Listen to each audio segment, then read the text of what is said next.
Grandmasters all over the world are terrified of Faustino Oro, and they have really good reasons to fear him. It was just 4 years ago, and Faustino was a novice in the game of chess. And today, this 10-year-old boy is disrupting the chess world and smashing all records. He went undefeated through the 2024 Barcelona IM Tournament, winning 4 out of his first 6 games and drawing the last 3. With 6.5 points out of 9, the young Argentinian talent finished second in the tournament, half a point ahead of the Grandmaster Hipolito Gargatagli. The result of this tournament had Oro writing his name again in chess history, becoming the youngest person ever to receive the international master title by FIDE. Even crazier than this, if you do an age-by-age comparison of Oro against the top Grandmasters of the world, Faustino is soaring over all of them. Beating Grandmasters over the board has become second nature to Oro. Just this last week, he managed to beat Hikaru Nakamura on a Blitz game. Twice. For real. A kid that sometimes have to cut his training short because it's school night recently won against Hikaru Nakamura, the second highest rated player in the world. I'm gonna bring here to you a couple of games that Faustino played against Grandmasters over the board, so you can see by yourself the finesse and style that this little kid has playing against the best in the world. Hang around as we see how these senior players are stacking up against Faust. I'm JonJon, your host, and this is ImpostorChess.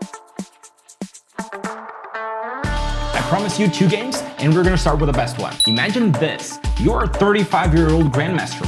You are experienced. You've seen it all over the board. And while you're playing a tournament, you get paired with a 10-year-old boy. How would you play? Well, the Spanish Grandmaster David Larino decided to play loosely. Let's see how that went out for him.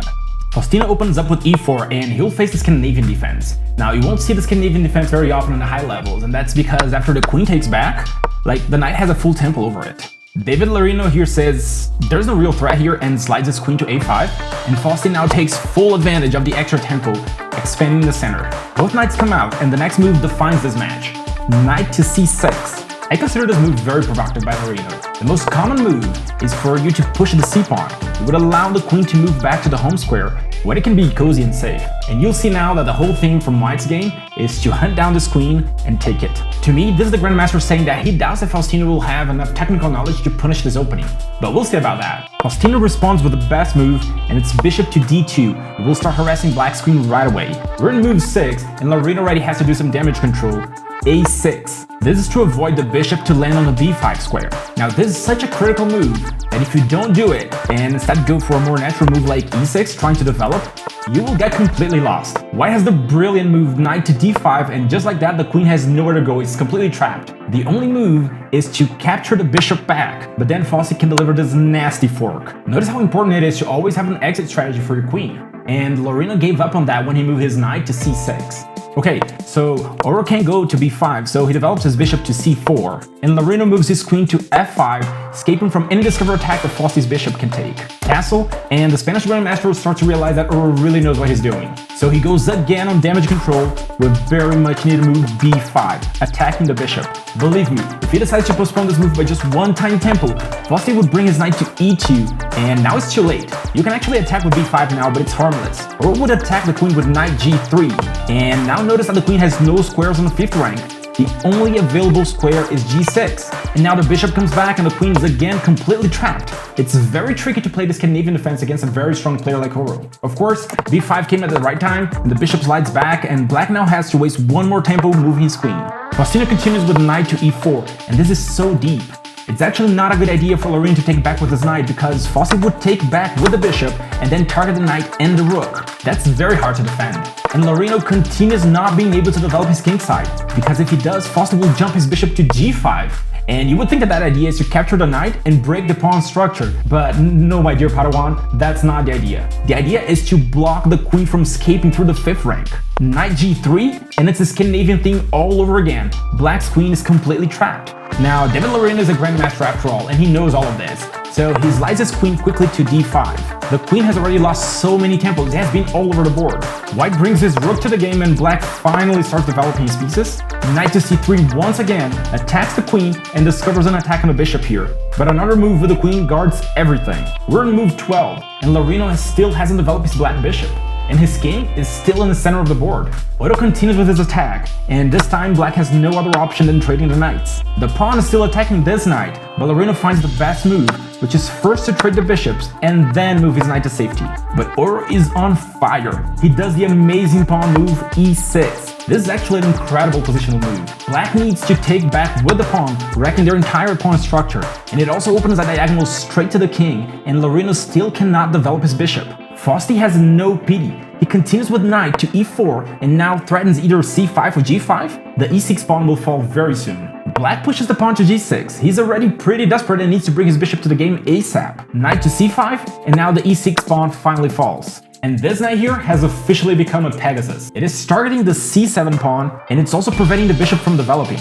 David is so desperate to develop his bishop that he brings his rook to g8, trying to use brute force to allow it to move to the g7 square. Oro goes queen to f3. Oh my god, he's in god mode. He sees that the knight on d5 is hanging. I mean, do you see that the knight on d5 is hanging? If black doesn't defend it, you can actually sack the queen, because you'll win it back with this royal fork. So Fausti's like, dude, your knight is hanging. And Larino's like, oh shit, my knight is hanging, and he pushes the pawn to defend it. Fausti brings his last piece of the game and black finally develops his bishop. He was only able to do that in move 21. We're in move 21 and the bishop finally develops. Rook to c5, and it's pretty clear that Faustino wants to double his rooks on the c-file. David comes up with a very clever idea here, trying to disconnect the defense of the knight with the bishop and at the same time threatening to take the pawn on h2. Of course, Oro wasn't born yesterday. I mean, he's pretty young, but he wasn't born yesterday. And defends everything with queen to h3.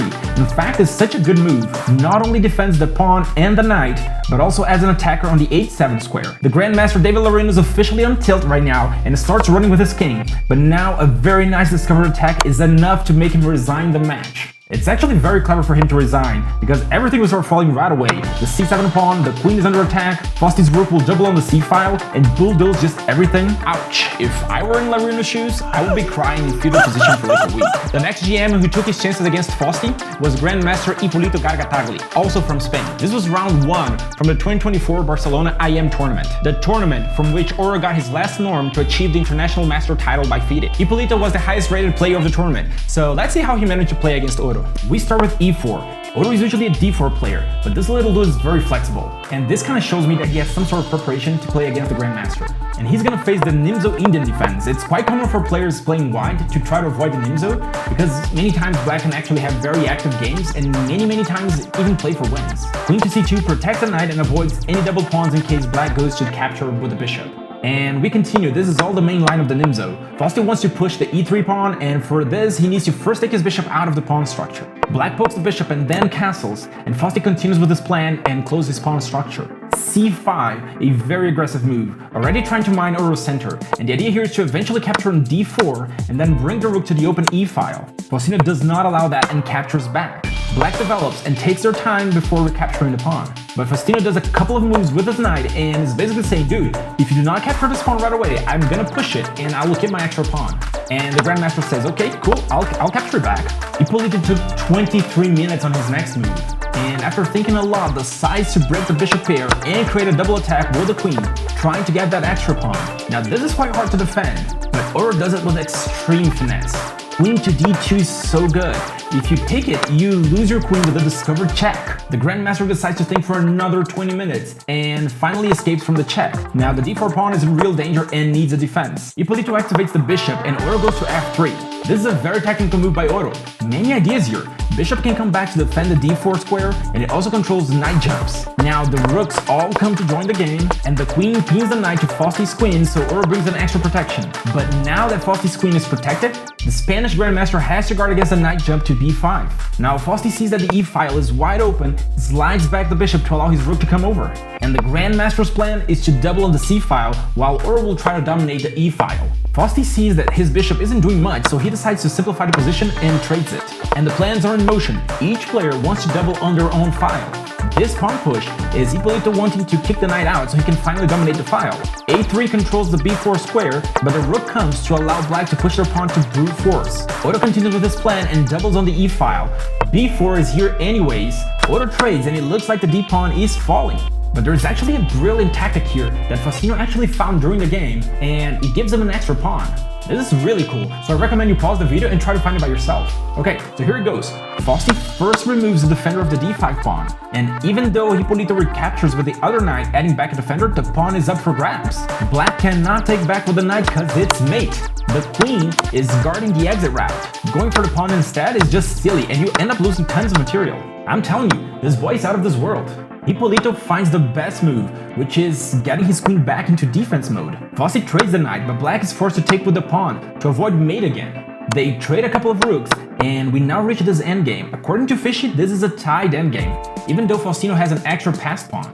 But can Faustino win tied endgames against Grandmasters? He's a GM nightmare for a reason, just watch this. From now on, the theme of White's game is to push the d4 pawn, and everything that Black will try to do is avoid that pawn from moving forward. Queen d6 is very nice, pinning the pawn so he cannot move, and attacking the b2 pawn.